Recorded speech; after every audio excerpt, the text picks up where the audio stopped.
गुस्सा तो आएगा ना, उसने मेरे बारे में ऐसा बोला। मैं अपना काम इतना मन से करती हूँ, फिर भी मेरी बुराइयाँ होती हैं। मैं क्यों करूँ ऐसा काम? हम यही सोचते रहते हैं। आइए ऐसी ही एक कहानी सुनाती हूँ। एक बार एक गुरुदेव, जो बहुत ही पहुँचे हुए संत थे, वो अपने शिष्य को लेकर क्रमशः एक के बाद एक गांव में उपदेश देते हुए जाते थे। एक बार वो अपने शिष्य के साथ एक गांव में कुछ दिनों के लिए रुके। तो वह गांव के लोग अपनी समस्याओं का समाधान लेने के लिए उन संत के पास जाने लगे। संत उन्हें इस तरह की सलाह देते थे कि गांव के लोगों की समस्याएं खत्म होती जा रही थी। तो उन्होंने उन संत से कुछ दिन और अपने गांव में रुकने के लिए कहा। संत ने उनकी बात मान ली और गांव वालों की के लिए कुछ दिन और रुकने का निर्णय लिया। जब सभी गांव वाले वहां आने लगे तो उस गांव के पुजारी को उन संत से थोड़ी ईर्ष्या होने लगी।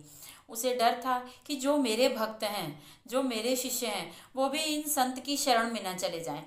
तो उन्होंने अपने शिष्यों को कहा और उन संत के लिए बेफिजूल ही बेकार की बातें गांव में फैलाना शुरू कर दिया कि संत अच्छे नहीं हैं, ऐसे हैं, वैसे हैं, कुछ बुराइयां करने लगे।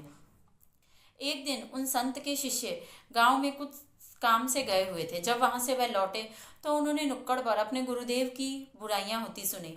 उन्हें वह बात सुनकर अत्यंत क्रोध आया और वह क्रोध में, गुस्से में अपने गुरुदेव के पास आए और उन्होंने उन्हें सारी बात बताई कि हर जगह गांव में आपकी बुराई हो रही है, तो आप यहाँ क्यों ठहरे हैं? चलिए हम यहाँ से चले जाते हैं।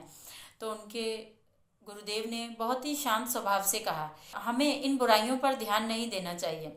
जब हाथी चलता है तो इधर उधर के कुत्ते उस पर भौंकते रहते हैं, लेकिन क्या वह कुत्ते उस हाथी का कुछ बिगाड़ पाते हैं?